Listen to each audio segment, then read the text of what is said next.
48 horas de infierno. Mi hija me quitó la herencia. El fuego del infierno no se compara con la traición de una hija. Ahí estaba yo, con 68 años a cuestas, sintiendo cómo las llamas de la rabia me quemaban por dentro mientras veía a mi propia sangre, Verónica, firmar los últimos papeles que me arrebatarían todo por lo que había trabajado durante 45 años.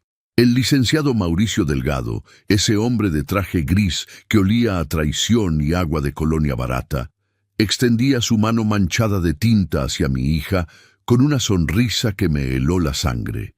Los 300,000 pesos de mi herencia, cada centavo ganado con el sudor de mis manos callosas, ahora pertenecían legalmente a quien debería haberlos recibido por amor, no por robo. Pero lo que ninguno de los dos sabía era que esas 48 horas que me daban para abandonar mi casa no serían mi sentencia de muerte. Serían el comienzo de la venganza más silenciosa que una familia pudiera imaginar. Mi nombre es Julián Herrera, y esta es la historia de cómo mi propia hija me enseñó que la sangre no siempre es más espesa que el veneno.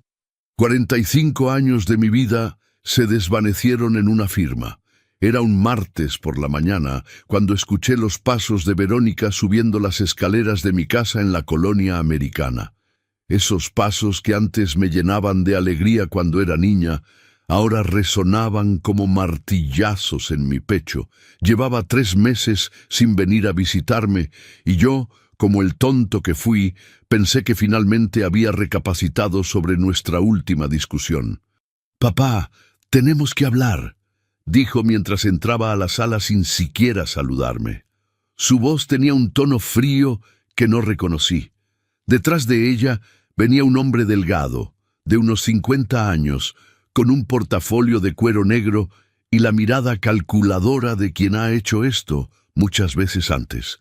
«¿Quién es él?», pregunté poniéndome de pie desde mi sillón favorito, ese que compré cuando Verónica cumplió 15 años y donde había visto crecer a mis 3 nietos. «Licenciado Mauricio Delgado», respondió el hombre extendiendo una mano que no tomé. «Vengo por un asunto legal muy importante que involucra a su hija y, bueno, su situación actual». El aire en la sala se volvió denso, como cuando se acerca una tormenta en tiempo de lluvias. Verónica evitaba mi mirada, jugando nerviosamente con su anillo de bodas, ese que yo pagué hace 12 años cuando se casó con Roberto. «¿Qué situación?», insistí, sintiendo cómo el corazón me empezaba a latir más rápido. El licenciado abrió su portafolio con movimientos precisos, como un cirujano preparándose para una operación. Sacó una carpeta manila gruesa y la puso sobre mi mesa de centro, esa de madera que yo mismo había hecho en los talleres de la fábrica donde trabajé por 30 años. «Señor Herrera, su hija solicitó mis servicios para resolver una situación delicada», dijo ajustándose los lentes. «Parece que hay algunas irregularidades en los documentos de propiedad de esta casa». Sentí como si me hubieran dado un golpe en el estómago. Mis piernas temblaron ligeramente y tuve que apoyarme en el brazo del sillón. «¿Qué irregularidades? Esta casa es mía. Yo la construí ladrillo por ladrillo en 1983. Verónica finalmente me miró, pero sus ojos no eran los de mi hija. Eran los ojos de una extraña, fríos como el mármol de los cementerios. «Papá, tú sabes que mamá murió sin testamento, y tú nunca actualizaste los documentos después de su fallecimiento. La mención de Elena, mi esposa muerta hace 5 años, fue como abrir una herida que nunca había cicatrizado completamente. Elena, que pasó los últimos meses de vida en esta misma sala, mirando por la ventana las jacarandas que planté en el jardín especialmente para ella. Tu madre y yo compramos esta casa juntos. Está a mi nombre», respondí con la voz temblorosa, pero el licenciado ya estaba extendiendo papeles sobre la mesa como cartas de un juego siniestro. «No exactamente, señor. Vea, aquí en los documentos originales aparece el nombre de Elena Morales de Herrera como copropietaria, Al fallecer sin testamento y con una sola hija como heredera directa, hizo una pausa teatral. La propiedad pasa automáticamente a Verónica. El mundo giró a mi alrededor. La sala donde había celebrado los cumpleaños de mis nietos, donde Elena y yo bailamos en nuestro 30º aniversario de bodas, donde pasé noches en vela cuidando a Verónica cuando tenía fiebre de niña, de repente se sentía como territorio enemigo. «Eso no puede ser legal», murmuré, pero mi voz sonó débil hasta para mí mismo. «Papá», dijo Verónica, con una frialdad que me partió el corazón. El licenciado revisó todos los documentos. La casa es mía por derecho. Y yo necesito venderla. Las palabras cayeron sobre mí como piedras. Vender. La casa donde nació, donde creció, donde Elena murió tomando mi mano una mañana de domingo, mientras el sol entraba por la ventana que daba al patio. Vender, logré articular. Verónica, esta es nuestra casa. Aquí están todos nuestros recuerdos. Tus recuerdos, papá. Yo tengo mi propia familia ahora. Roberto y yo estamos pasando por dificultades económicas y esta casa vale 300,000 pesos. Necesitamos ese dinero. 300,000 pesos. La misma cantidad que había ahorrado durante años para dejar como herencia para ella y sus hijos.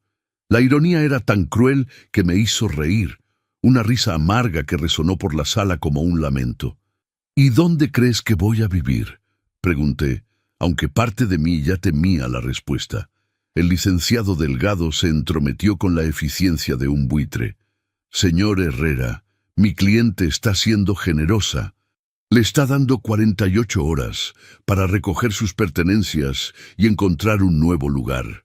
Muchas personas en situaciones similares reciben solo 24 horas. 48 horas. 2 días para borrar 68 años de vida. Para dejar atrás cada rincón donde Elena había reído, cada marca en la pared que documentaba el crecimiento de los nietos, cada planta del jardín que había regado religiosamente durante décadas. «Verónica», dije con la voz quebrada, «soy tu padre.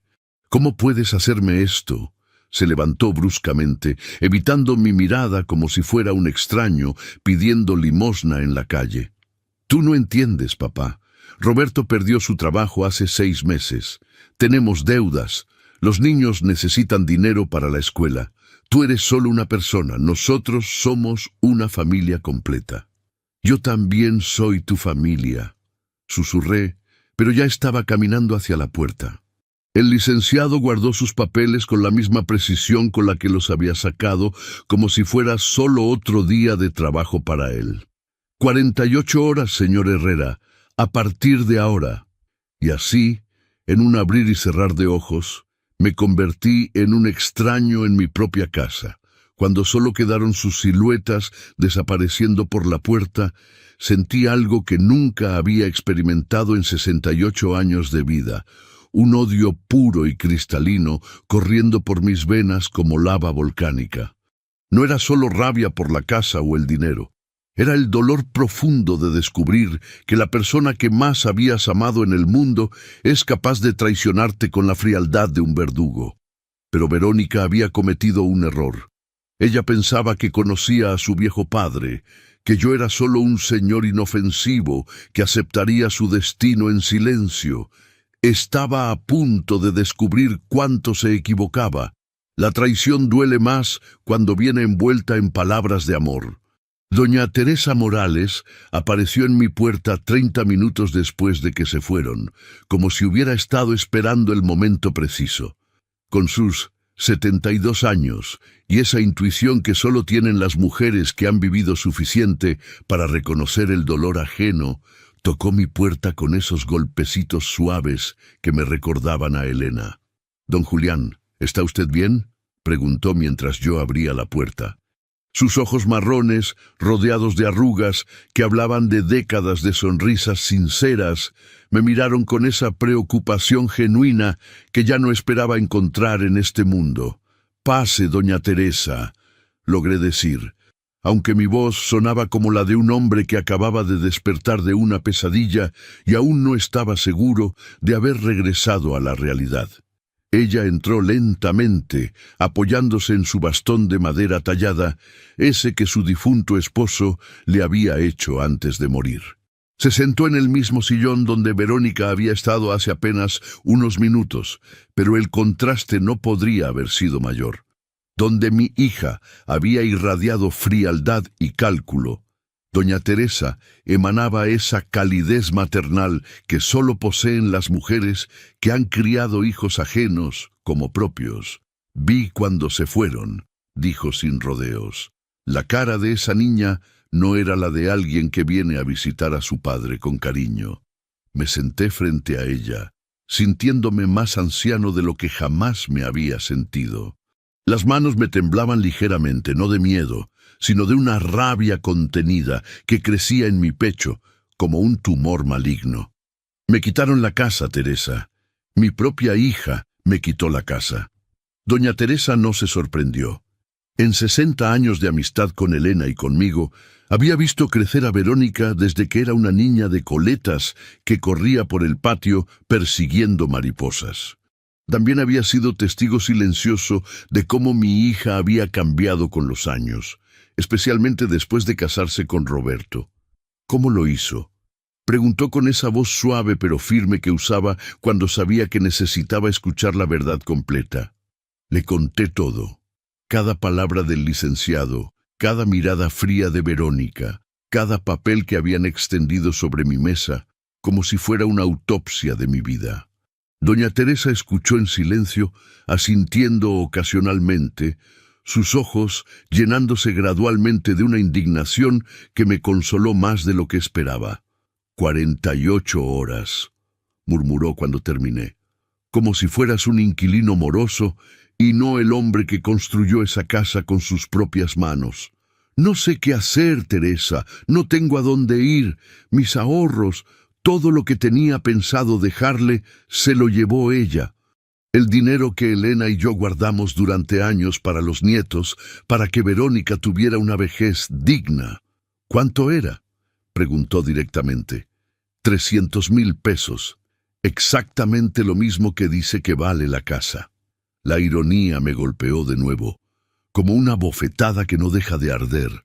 Doña Teresa se quedó callada unos minutos, mirando por la ventana hacia el jardín donde las jacarandas de Elena comenzaban a florecer.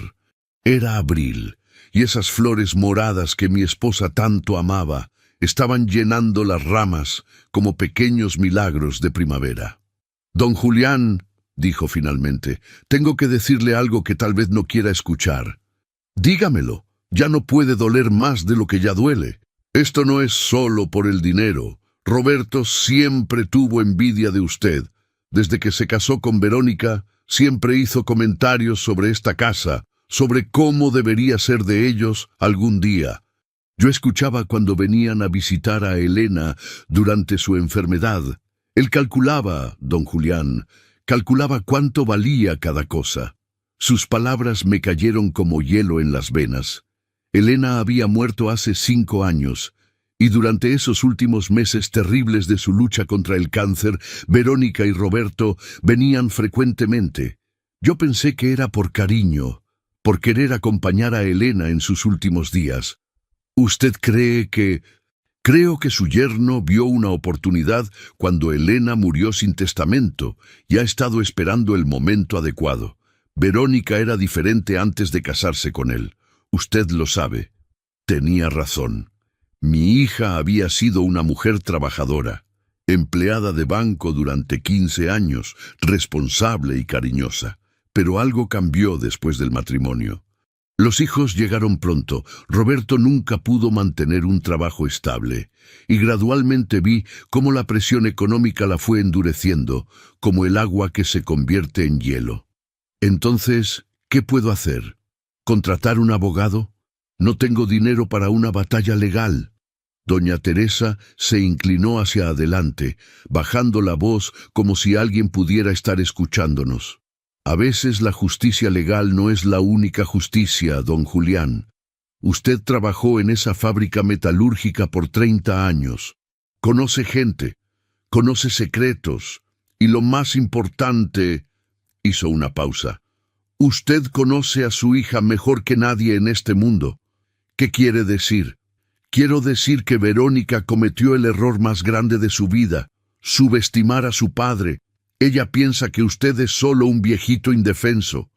Pero yo recuerdo al hombre que construyó esta casa trabajando dobles turnos, que se enfrentó al sindicato cuando trataron de despedirlo injustamente, que cuidó a Elena día y noche durante su enfermedad sin quejarse jamás. Sus palabras despertaron algo en mí que había estado dormido. No era solo rabia, era determinación. La misma fuerza que me había llevado a emigrar desde Michoacán a Guadalajara con 23 años y 50 pesos en el bolsillo. Usted tiene 48 horas, don Julián, pero también tiene 68 años de experiencia, contactos que su hija ni siquiera conoce y algo que ella perdió hace tiempo: principios. Me levanté y caminé hacia la ventana, mirando el jardín que Elena había diseñado con tanto amor. Cada planta tenía un significado, cada rincón contaba una historia de nuestra vida juntos. Ver todo eso en manos de alguien que solo veía pesos y centavos era más de lo que podía soportar. ¿Qué propone, Teresa? Primero, averiguar exactamente cómo hicieron esto. Ese licenciado no actuó solo, y dudo mucho que todo sea completamente legal. Segundo, usar estas 48 horas para algo que Verónica no espera. ¿El qué? Doña Teresa sonrió por primera vez desde que había llegado, pero no era una sonrisa dulce.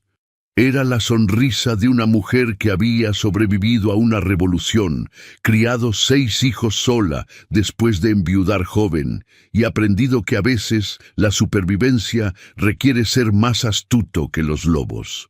Venganza, don Julián, pero no la venganza ciega de un viejo furioso, la venganza silenciosa, calculada y perfecta de un hombre que sabe exactamente dónde duele más. Por primera vez en horas, sentí algo parecido a la esperanza corriendo por mis venas.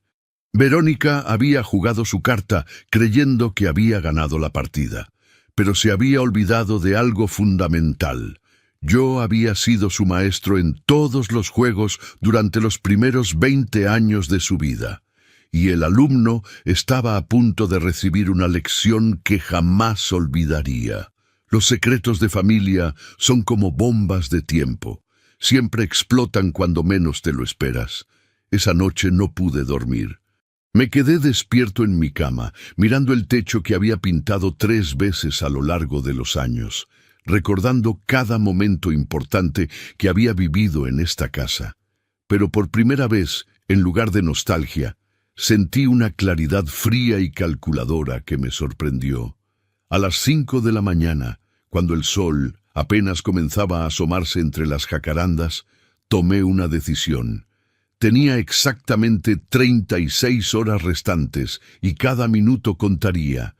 Mi primer destino fue la casa de mi compadre Esteban Ruiz, quien había trabajado conmigo en la metalúrgica durante 20 años antes de retirarse y montar su pequeño taller de soldadura. Esteban tenía algo que yo necesitaba: contactos en lugares que Verónica jamás imaginaría. «Julián, hermano, ¿qué te trae tan temprano?», me preguntó mientras abría la puerta de su modesta casa en la colonia Reforma. Esteban era un hombre robusto de 65 años, con manos enormes marcadas por décadas de trabajo con el metal y una lealtad inquebrantable hacia los amigos verdaderos. «Necesito un favor, compadre, un favor grande». Le conté la situación mientras tomábamos café en su cocina. Esteban escuchó sin interrumpir, pero vi cómo su rostro se iba endureciendo con cada detalle. Cuando terminé, golpeó la mesa con tanta fuerza que las tazas saltaron. «Pinche Verónica, perdón, hermano, pero esa muchacha siempre me dio mala espina desde que se casó con ese bueno para nada de Roberto. ¿Tú también lo notaste?». «¿Cómo no?». ¿Te acuerdas de la fiesta de jubilación de don Marcos hace 3 años? Roberto se pasó toda la noche preguntándome cuánto creía que valía tu casa, si tenías deudas, si habías hecho testamento. Yo pensé que era curiosidad, pero ahora sabemos que era cálculo puro. Esteban se levantó y caminó hacia una caja fuerte pequeña que tenía en un rincón de la cocina. Sacó una libreta vieja y manchada de grasa. ¿Te acuerdas de Raúl Mendoza? Claro que me acordaba. Raúl había sido nuestro capataz durante mis últimos 10 años en la fábrica. Un hombre recto, pero implacable, que después de retirarse había montado una pequeña empresa de investigación privada especializada en casos de fraude corporativo. ¿Crees que podría ayudarme? Hermano, después de lo que hiciste por él cuando su hijo tuvo el accidente, ese hombre caminaría sobre brasas por ti. Tenía razón. Cuando el hijo menor de Raúl había tenido un accidente de motocicleta hacía 8 años, yo había prestado 20,000 pesos de mis ahorros para cubrir los gastos médicos que el seguro no alcanzaba a pagar. Raúl había insistido en devolvérmelo con intereses, pero yo solo había aceptado la cantidad original y en pagos cómodos que no lo ahogaran. Dame su número. 1 hora después, estaba sentado en la pequeña oficina de Raúl Mendoza, ubicada en el segundo piso de un edificio comercial en la avenida Chapultepec. La oficina era austera pero eficiente. 2 escritorios, computadoras, archiveros y paredes cubiertas de diplomas y certificaciones que hablaban de un hombre que se había preparado seriamente para su segunda carrera profesional.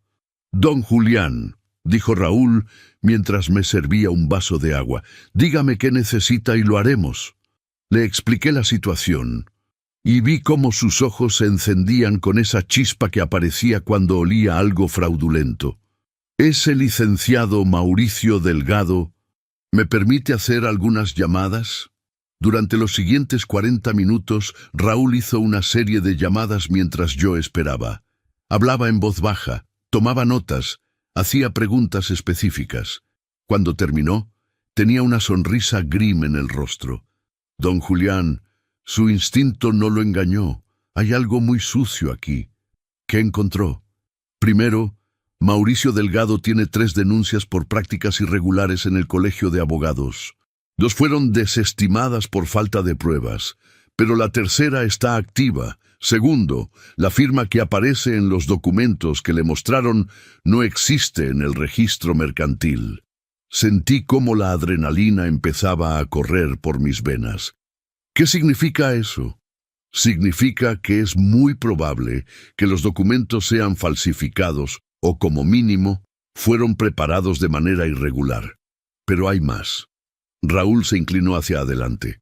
Su yerno Roberto Vázquez solicitó 3 préstamos diferentes en los últimos 6 meses, todos rechazados por mal historial crediticio.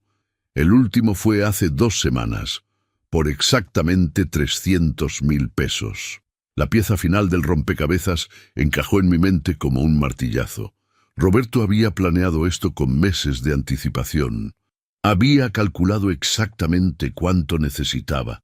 Había buscado maneras de conseguirlo legalmente, y cuando todas las puertas se cerraron, había convencido a mi hija de robarme. ¿Qué puedo hacer con esta información? Legalmente, podemos presentar una denuncia por falsificación de documentos y fraude, pero eso tomará meses, tal vez años, y usted no tiene dónde vivir mientras tanto. ¿Y extralegalmente? Raúl sonrió de una manera que me recordó por qué había sido tan respetado y temido como capataz. Extralegalmente, don Julián, tenemos muchas opciones. ¿Qué tan lejos está dispuesto a llegar? Pensé en Elena, en los últimos momentos que habíamos compartido en nuestra casa, en sus manos tomando las mías, mientras me hacía prometer que cuidaría bien de Verónica y los nietos. Pensé en 40 años de sacrificios, de trabajar dobles turnos, de ahorrar cada peso pensando en el bienestar de mi familia, tan lejos como sea necesario. Perfecto. Entonces vamos a darle una sorpresa a su familia que no van a olvidar jamás. Durante las siguientes 2 horas, Raúl y yo elaboramos un plan que era tan simple como devastador. No se trataba de venganza ciega, sino de justicia poética. Verónica y Roberto habían jugado con documentos legales, mentiras y manipulación. Nosotros íbamos a jugar con la verdad, pero presentada de una manera que los dejaría sin opciones. Cuando salí de la oficina de Raúl, ya no era el anciano desolado que había entrado. Era un hombre con un propósito, con un plan y con la determinación férrea que solo viene cuando sabes que tienes la razón de tu lado. Verónica había querido jugar a ser abogada. Estaba a punto de descubrir que su padre había aprendido algunas cosas en 68 años de vida que ella nunca imaginaría.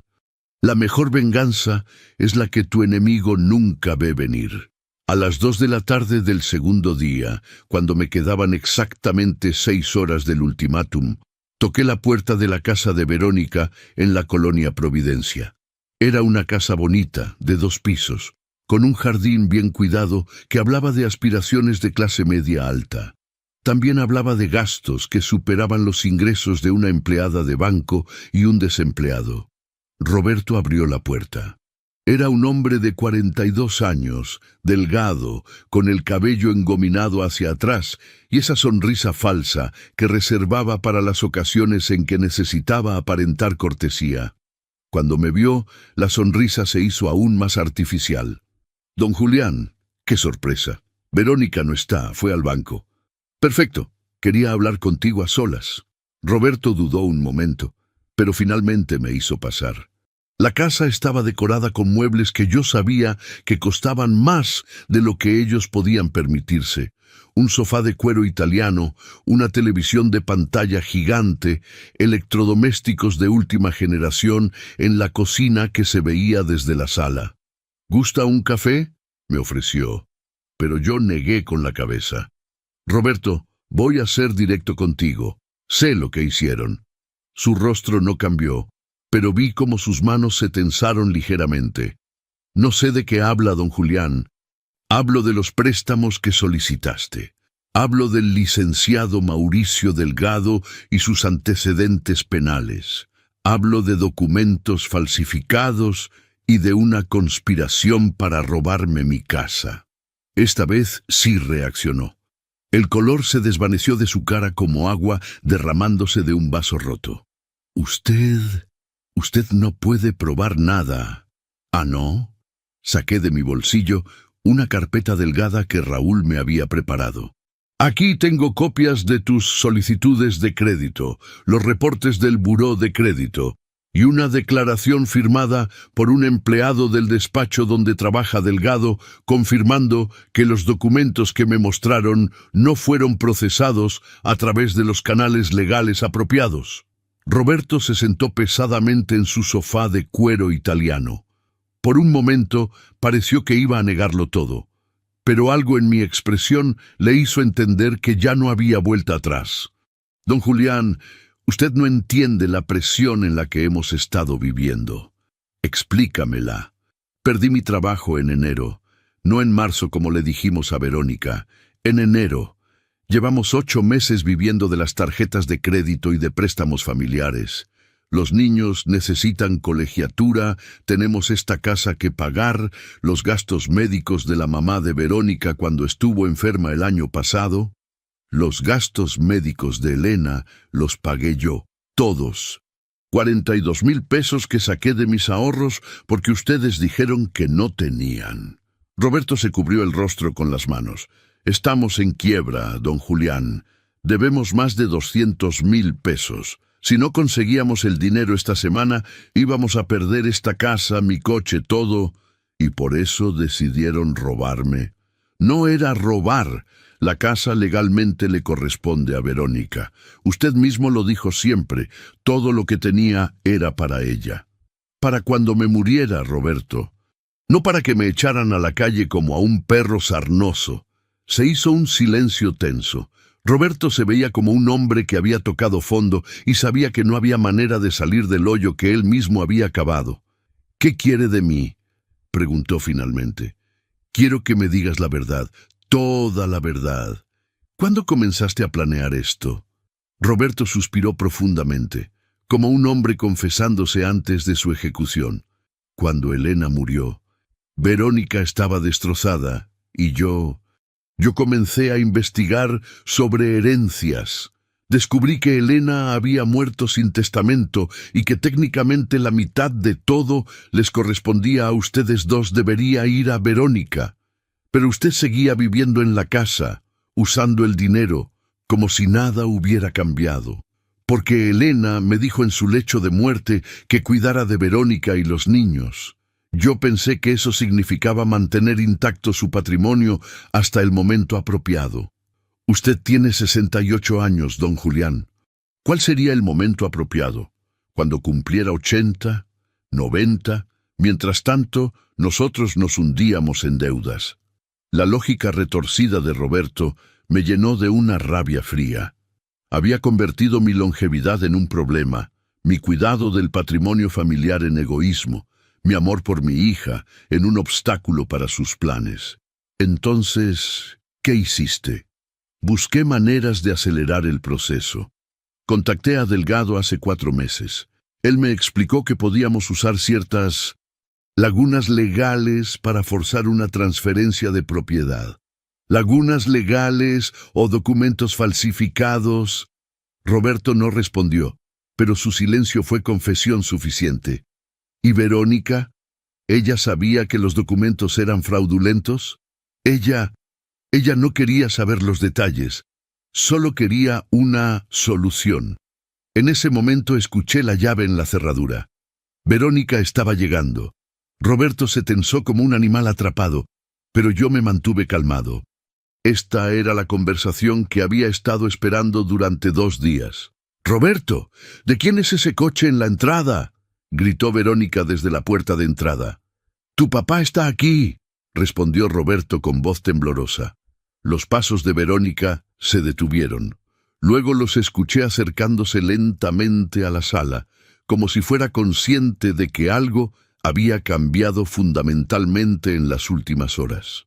Cuando entró a la sala y me vio sentado tranquilamente en su sofá de cuero italiano, con mi carpeta de documentos en el regazo, supo inmediatamente que el juego había terminado.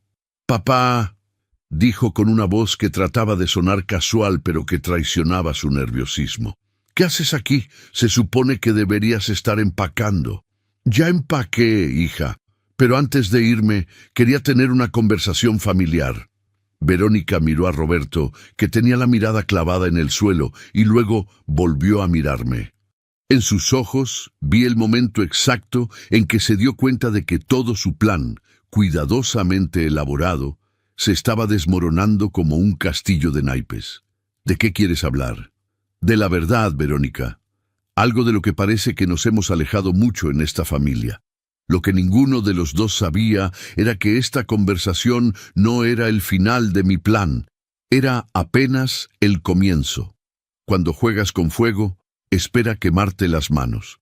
Siéntate, Verónica», dije con una voz que no admitía discusión. Era la misma voz que había usado cuando era niña y sabía que había hecho algo malo. Funcionó entonces y funcionó ahora. Se sentó al lado de Roberto, pero mantuvo la distancia, como si quisiera disociarse físicamente de él. Era un gesto revelador que me confirmó algo que había estado sospechando. Mi hija no era la mente maestra detrás de este plan. «Papá, si vienes a hacer escenas o a suplicar». «¿Suplicar?», la interrumpí con una calma que me sorprendió hasta a mí mismo. «Hija, yo no suplico. Nunca he suplicado en mi vida, y no voy a comenzar a los 68 años. Abrí mi carpeta y saqué el primer documento. Era una copia de la solicitud de crédito de Roberto del mes pasado. Roberto me estaba explicando la situación financiera real de ustedes. ¿Sabías que tu marido perdió su trabajo en enero, no en marzo, como te dijo? Verónica se volvió hacia Roberto con una expresión de sorpresa genuina. ¿Qué? Verónica, ¿Desde enero? ¿Has estado mintiendo desde enero? Tenía miedo de decirte, sabía que te ibas a preocupar, y con todos los gastos que teníamos. ¿Cómo que tenías miedo? Somos esposos. Se supone que compartimos todo. Sentí una satisfacción oscura viendo cómo empezaban a volverse uno contra el otro. El plan de Raúl funcionaba a la perfección. Cuando pones a los conspiradores bajo presión, siempre terminan culpándose mutuamente. Hay más, continué, sacando el segundo documento. ¿Sabías que Roberto solicitó préstamos por exactamente 300,000 pesos? La misma cantidad que, según ustedes, vale mi casa. Verónica leyó el documento y vi cómo su rostro pasaba de la sorpresa a la comprensión y luego a la furia. Roberto, dime que no es lo que estoy pensando. Verónica, teníamos que encontrar una solución. Dime que no planificaste robarle la casa a mi papá desde hace meses. No era robar, era tomar lo que legalmente nos corresponde. Me mentiste, me hiciste parte de tu plan sin decirme la verdad, porque sabía que no ibas a aceptar si te decía todos los detalles. Los gritos escalaron rápidamente. 42 años viendo matrimonios desintegrarse en la fábrica me habían enseñado que cuando las parejas comienzan a gritarse las verdades que habían estado ocultando, ya no hay vuelta atrás. Pero yo no había terminado. También hay esto, dije, sacando el tercer documento. Era el más devastador de todos. Ambos se callaron y me miraron. Era una investigación de antecedentes que Raúl había conseguido sobre el licenciado Mauricio Delgado. Su abogado, aparte de tener 3 denuncias por fraude en el Colegio de Abogados, actualmente está bajo investigación por falsificación de documentos en otros 2 casos similares al de ustedes. Verónica tomó el papel con manos temblorosas. ¿Qué significa esto? Significa, hija, que no solo participaste en robarme mi casa, también participaste en un delito federal que puede llevarte a la cárcel. El color desapareció completamente del rostro de Verónica. Roberto se veía como si fuera a vomitar. Papá, yo no sabía. ¿No sabías qué? ¿No sabías que los documentos eran falsos? ¿No sabías que tu marido te había estado mintiendo durante meses? ¿No sabías que me estabas echando a la calle? Yo pensé que era legal. Roberto me dijo que todo estaba en orden, porque eso era lo que tú querías escuchar, explotó Roberto. Cuando te hablé de la situación financiera, tú misma dijiste que ojalá pudiéramos hacer algo con la casa de tu papá. Eso no significa que quería robársela. Entonces, ¿por qué firmaste los papeles sin siquiera leerlos? El silencio que siguió fue ensordecedor.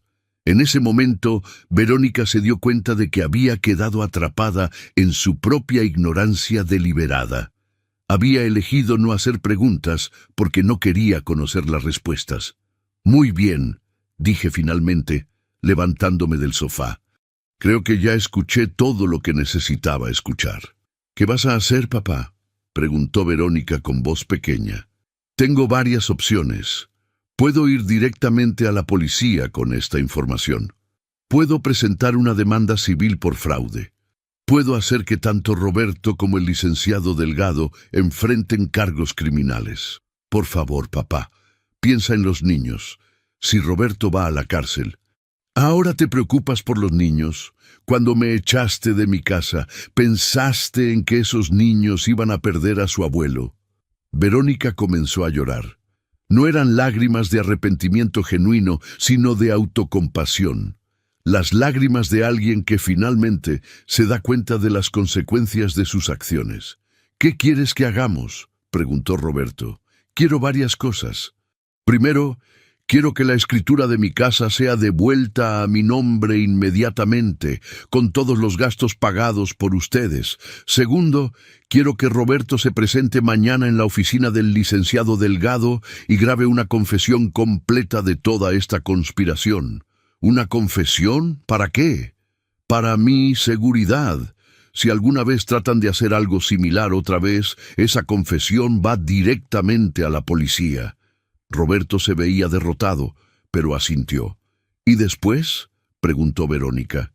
Después van a hacer algo que deberían haber hecho desde el principio. Me van a pedir perdón. No un perdón de palabra, sino un perdón real, con acciones. ¿Qué tipo de acciones? Me acerqué a la ventana y miré hacia la calle. Era una colonia bonita, con casas bien mantenidas y jardines cuidados. El tipo de lugar donde la gente respetable criaba familias respetables. Roberto va a conseguir un trabajo real, no más esquemas para hacerse rico rápido. Va a pagar sus deudas como un hombre, mes con mes, hasta saldar todo lo que debe.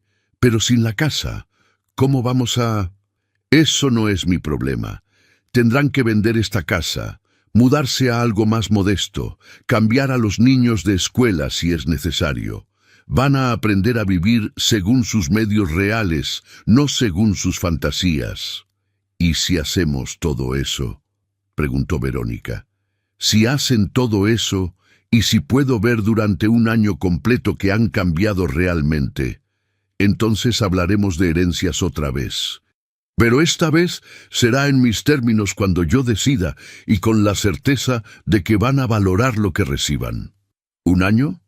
Un año completo, Verónica. 12 meses de comportamiento ejemplar, 12 meses de visitas regulares que no estén motivadas por el dinero.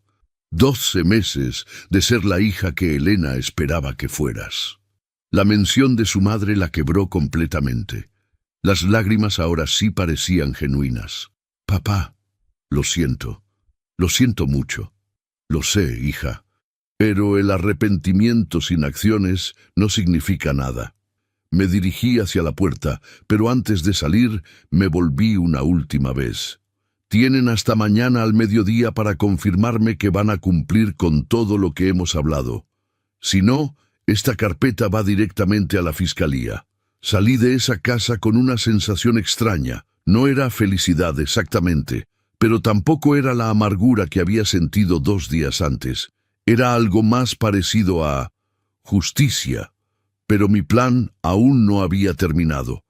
Quedaba una última sorpresa para mi familia, una que definiría realmente quién tenía el control de la situación. El perdón se gana, no se mendiga. Al día siguiente, Verónica apareció en mi puerta a las 9 de la mañana. Venía sola, sin Roberto, y tenía en la mano una carpeta con documentos. Sus ojos estaban hinchados de llorar, y se veía como si no hubiera dormido en toda la noche. Papá, ¿podemos hablar? Claro, pasa. Esta vez la dinámica era completamente diferente. Ella esperó a que la invitara a sentarse. No se dirigió directamente al sofá como dueña del lugar. Era un cambio pequeño, pero significativo. Tengo los documentos, dijo, poniendo la carpeta sobre la mesa. La reversión de la escritura. Roberto ya firmó todo. Revisé los papeles. Estaban en orden debidamente notariados, con todos los sellos legales correspondientes. Mi casa volvía a ser oficialmente mía. ¿Y la confesión de Roberto? También está aquí. Sacó una grabadora digital pequeña. Habla durante 40 minutos. Explica todo. Cómo conoció a Delgado, cómo planificaron la falsificación de documentos, cómo me convenció de participar sin decirme todos los detalles. ¿Te incluyó en la confesión? Sí, papá. Reconoce que yo sabía que algo no estaba bien, pero que elegí no hacer preguntas, que fui, ¿cómo lo dijo?, deliberadamente ignorante porque me convenía. Era más honestidad de la que había esperado de parte de Roberto. Tal vez la presión realmente los había hecho reflexionar. ¿Y qué van a hacer ahora? Vamos a vender la casa. Roberto ya habló con un agente inmobiliario. Esperamos poder sacar suficiente para pagar las deudas y tal vez alquilar un departamento pequeño mientras él encuentra trabajo. ¿Ya está buscando trabajo? Desde ayer está dispuesto a tomar cualquier cosa, aunque el sueldo sea menor de lo que tenía antes. Me quedé callado durante unos minutos, observando a mi hija. Se veía vulnerable, asustada, pero también más real de lo que la había visto en años.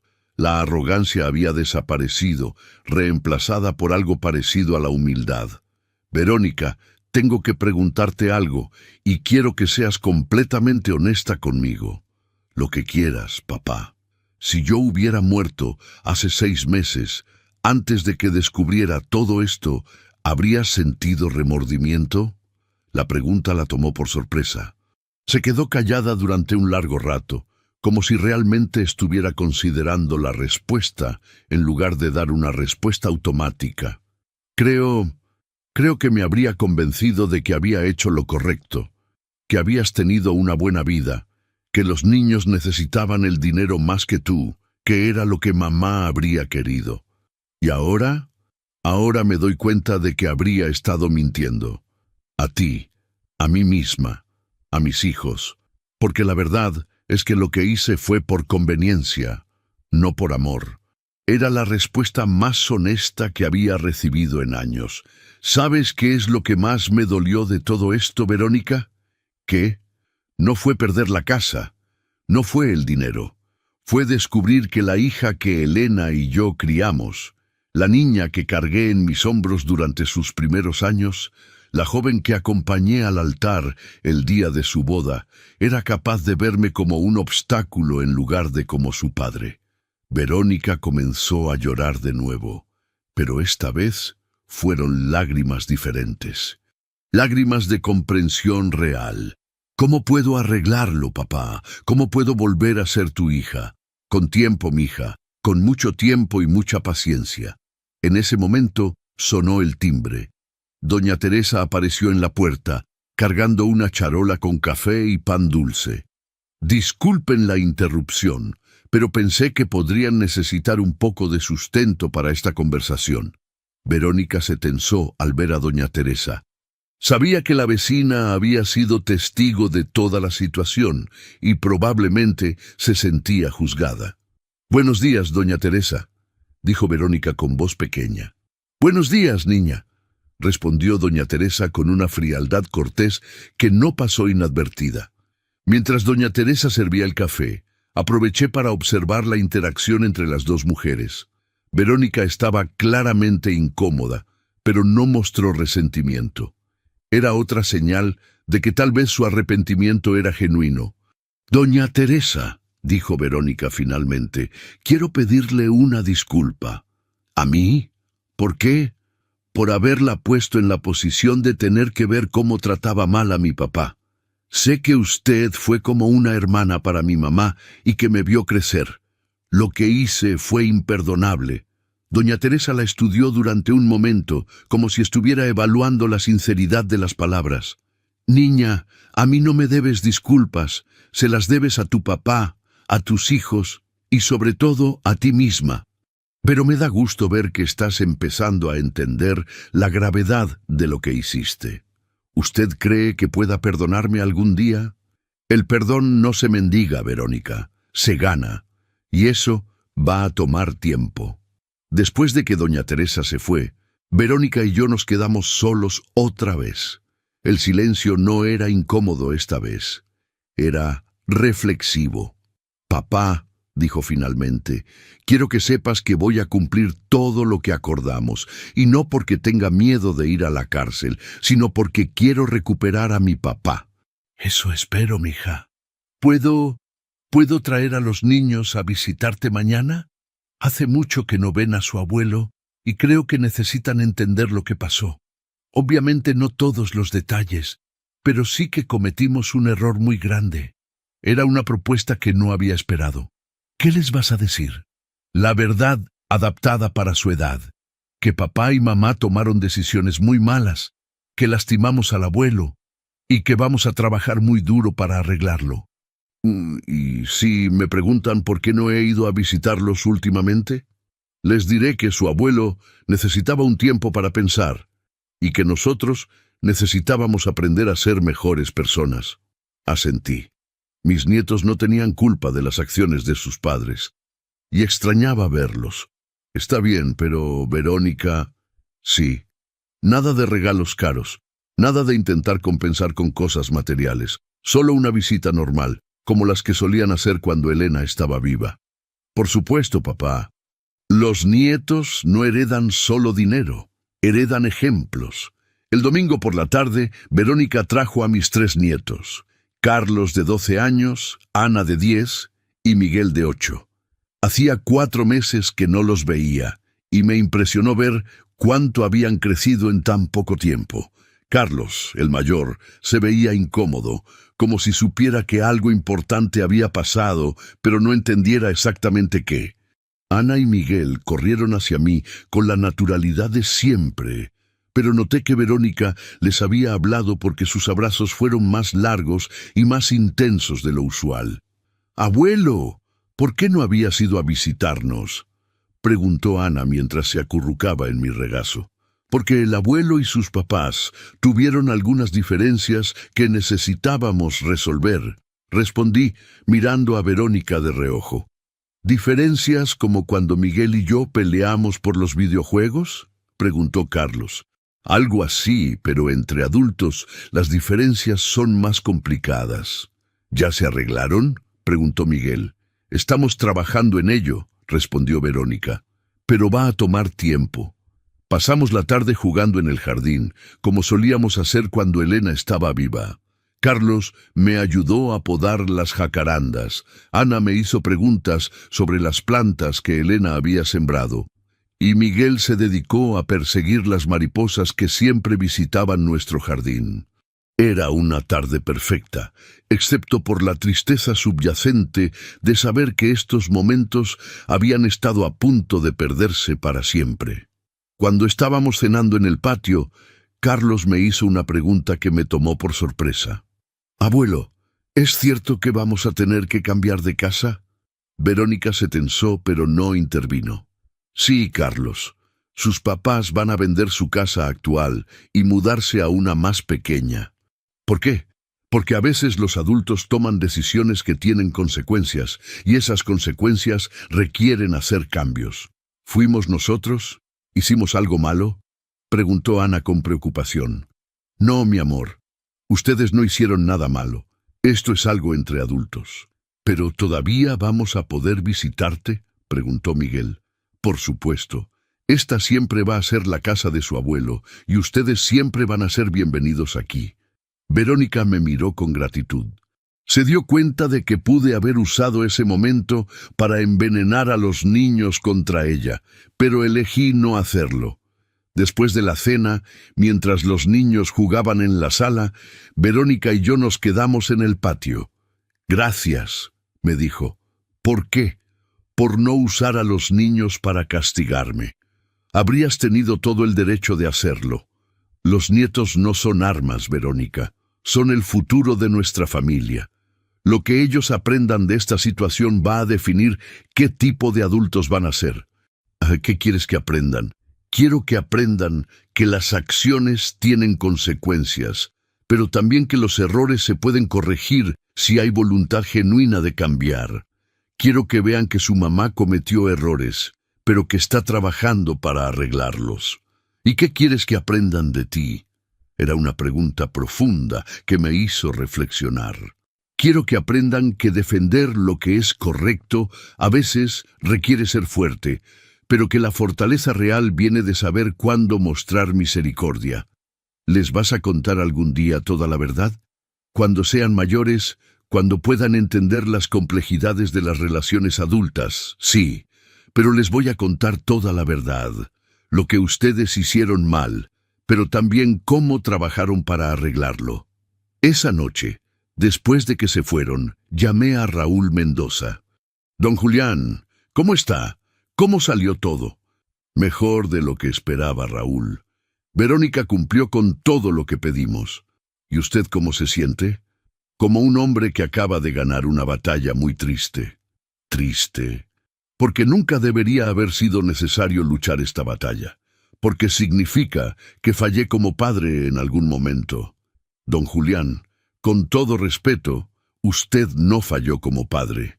Usted crió a una hija en un mundo que le enseñó que las cosas materiales eran más importantes que los valores familiares. El hecho de que ella esté tratando de cambiar ahora demuestra que los valores que usted le enseñó todavía están ahí. Sus palabras me consolaron más de lo que esperaba. ¿Qué va a hacer ahora?, me preguntó. Voy a esperar. Un año completo, como le dije a Verónica. Voy a ver si realmente cambia, o si esto es solo un performance temporal para evitar las consecuencias legales.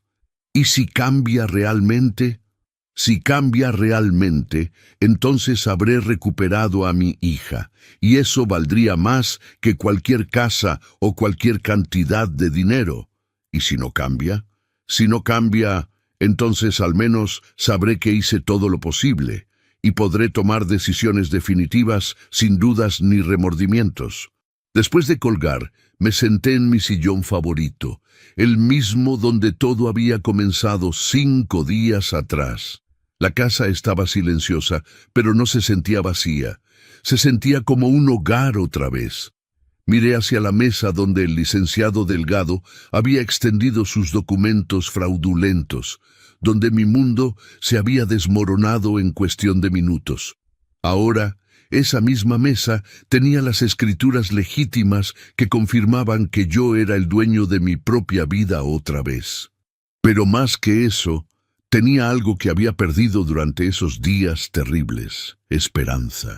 La esperanza de que mi hija pudiera encontrar el camino de regreso a la mujer que Elena y yo habíamos criado. La esperanza de que mis nietos crecieran viendo que los errores se pueden corregir. La esperanza de que los valores familiares todavía significaran algo en este mundo. Solo el tiempo me diría si esa esperanza estaba justificada. Un año después, el verdadero valor de la herencia. 365 días después de aquella conversación en la casa de Verónica, estaba sentado en la misma mesa donde había comenzado todo, pero esta vez era yo quien tenía documentos importantes que mostrar.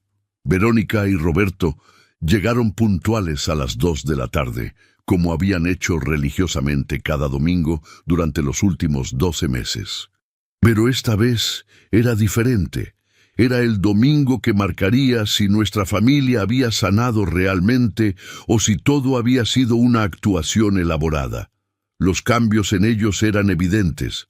Roberto se veía más delgado, más serio, pero también más sólido. Había conseguido trabajo como supervisor en una empresa de construcción. No pagaba tanto como su trabajo anterior, pero era estable y honesto. Verónica se veía más madura, con algunas canas que antes se cubría religiosamente, pero paradójicamente se veía más joven en sus ojos. La ansiedad constante que la había consumido durante años había desaparecido. «Papá», dijo Verónica mientras se sentaba, «cumplimos un año».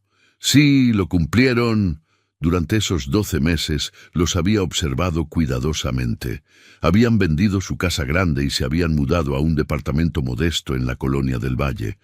Los niños habían cambiado de escuela privada cara a una pública de calidad. Roberto había trabajado incansablemente, incluso tomando trabajos de fin de semana para pagar las deudas más rápido. Pero más importante que los cambios externos habían sido los internos. Verónica había comenzado a visitarme no porque fuera parte del acuerdo, sino porque parecía genuinamente interesada en reconstruir nuestra relación. Roberto me había pedido perdón 3 veces durante el año, cada vez con más sinceridad. Los nietos habían florecido. Carlos había madurado considerablemente, asumiendo más responsabilidades en casa sin quejarse. Ana se había vuelto más estudiosa, como si entendiera intuitivamente que la educación era ahora más importante que nunca. Miguel seguía siendo el mismo niño alegre, pero con una apreciación nueva por las cosas simples. «¿Qué evaluación tienes de este año?», les pregunté. «Ha sido el año más difícil y más importante de mi vida», respondió Verónica sin dudar. «Tuve que enfrentar quién me había convertido, y no me gustó lo que vi. ¿Y tú, Roberto?» «Aprendí que ser un hombre no significa tener dinero o una casa grande. Significa asumir responsabilidad por tus acciones y trabajar honestamente para mantener a tu familia. ¿Los niños están bien con todos los cambios? Mejor que bien, dijo Verónica. Carlos me dijo la semana pasada que se siente orgulloso de que su papá trabaje tan duro. Elena dice que prefiere nuestra casa pequeña porque se siente más familiar. Y Miguel, bueno, Miguel solo quiere que todos estemos juntos y felices. ¿Y las deudas? Pagamos la última la semana pasada, respondió Roberto con orgullo visible. 230,000 pesos en total. Nos llevó todo el año, pero lo logramos sin pedir un peso prestado a nadie más. Era impresionante. Habían logrado en un año lo que muchas familias no logran en 5. Muy bien, dije, abriendo la carpeta que tenía preparada. Es hora de hablar de herencias. Ambos se tensaron ligeramente. Durante todo el año habían evitado el tema, como si mencionarlo pudiera arruinar el progreso que habían hecho. Primero, continué, quiero que sepan que estoy genuinamente orgulloso de lo que han logrado. No solo pagaron sus deudas y estabilizaron su situación financiera, se convirtieron en mejores personas. Gracias, papá, murmuró Verónica. Segundo, quiero que entiendan que lo que voy a hacer hoy no es un premio por su comportamiento del último año. Es una decisión basada en mi creencia de que han aprendido realmente el valor de las cosas. Saqué el primer documento. Este es mi testamento actualizado. He decidido dejarles la casa, pero no directamente. ¿Cómo?, preguntó Roberto. Van a heredar la casa cuando yo muera, pero bajo condiciones específicas. No pueden venderla por 10 años. Si necesitan dinero, pueden alquilar habitaciones, pero la casa debe mantenerse en la familia. Después de 10 años, pueden hacer lo que consideren mejor, pero siempre con la consideración de que es el patrimonio de sus hijos. Era una solución que protegía la casa, pero les daba flexibilidad para sus necesidades futuras. Segundo, continué, sacando otro documento. Mis ahorros van a dividirse en 3 partes. Una para cada uno de sus hijos, depositada en fondos educativos que no podrán tocar hasta que vayan a la universidad. Papá, ¿cuánto? 150,000 pesos. 50,000 para cada nieto. Verónica se cubrió la boca con las manos. Era más dinero del que habían esperado. ¿Pero cómo? Pensé que solo tenías los 300,000 que... Hija, yo trabajé durante 45 años. ¿Realmente pensaste que solo había ahorrado 300,000 pesos? La verdad era que había tenido cuentas de ahorro adicionales que no había mencionado durante la crisis del año anterior. Dinero que Elena y yo habíamos guardado específicamente para los nietos, independiente de todo lo demás. ¿Y el resto?, preguntó Roberto. El resto lo voy a usar para algo que Elena siempre quiso hacer: establecer una beca anual en la escuela secundaria local para niños de familias trabajadoras que no pueden pagar la preparatoria. ¿En nombre de mamá? En nombre de Elena Morales de Herrera, sí. Cada año, un estudiante va a recibir dinero para continuar su educación. Es la manera de Elena de seguir cuidando niños, incluso después de su muerte. Verónica comenzó a llorar, pero estas eran lágrimas de alegría y orgullo. «Hay una cosa más», dije sacando el último documento. «¿Qué?» He decidido que no voy a esperar a morirme para disfrutar de mi familia. A partir del próximo mes, Carlos va a pasar todos los sábados conmigo aprendiendo carpintería y jardinería. Ana va a venir los miércoles por la tarde a ayudarme con un proyecto especial: catalogar todas las fotos de Elena para hacer un álbum familiar. Y Miguel va a venir los domingos por la mañana para que cocinemos juntos. ¿Y nosotros?, preguntó Verónica. Ustedes van a venir cuando quieran, como familia real, no porque tengan que cumplir un acuerdo, sino porque quieren estar aquí. ¿Eso significa que nos perdonaste completamente?, preguntó Roberto. Roberto, el perdón no es algo que das una vez y se acaba, es algo que eliges dar cada día. Hoy elijo perdonarlos completamente, pero mañana voy a tener que elegirlo otra vez. Esa es la naturaleza del perdón real. ¿Y si algún día volvemos a decepcionarte?, preguntó Verónica.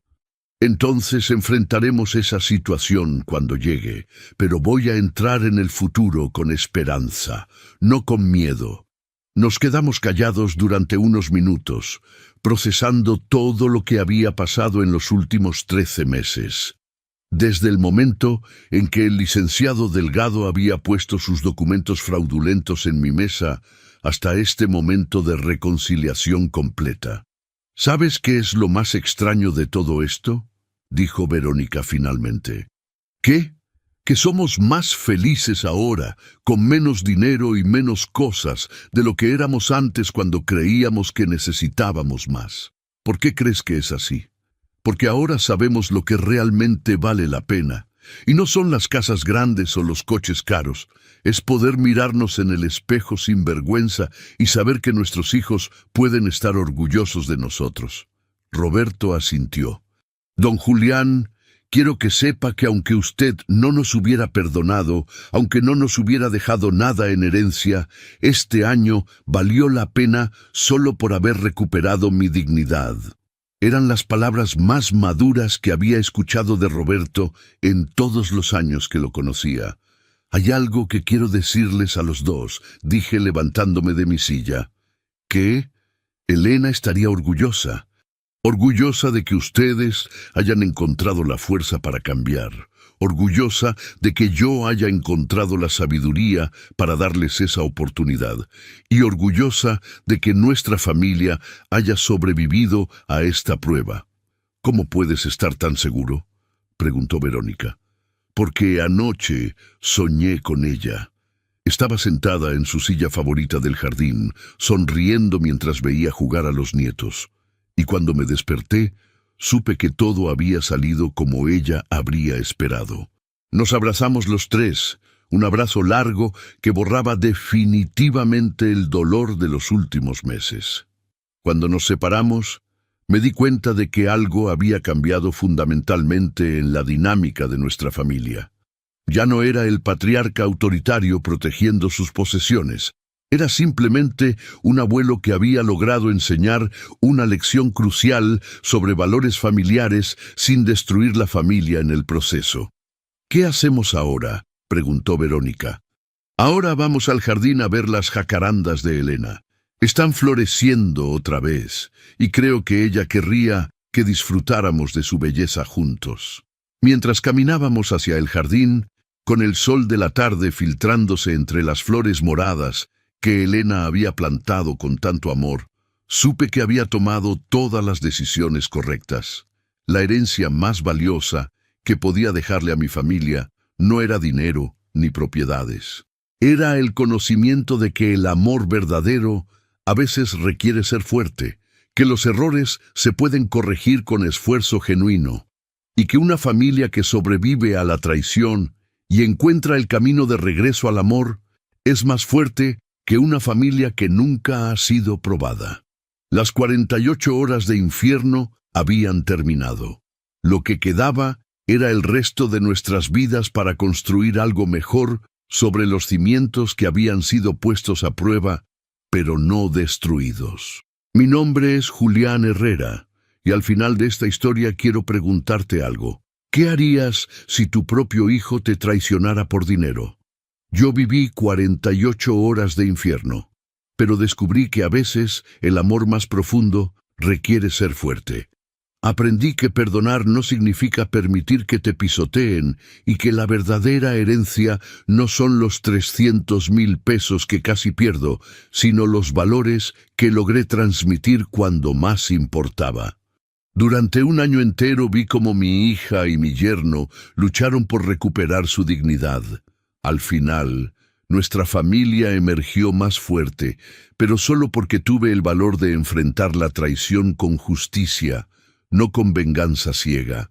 La confianza se puede reconstruir, pero solo cuando hay voluntad genuina de cambiar.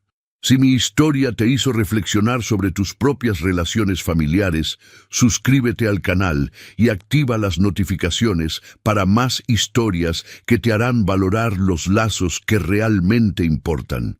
¿Crees que tomé las decisiones correctas? ¿Habrías perdonado como yo lo hice? Déjame saber en los comentarios qué opinas sobre esta historia de traición y redención familiar.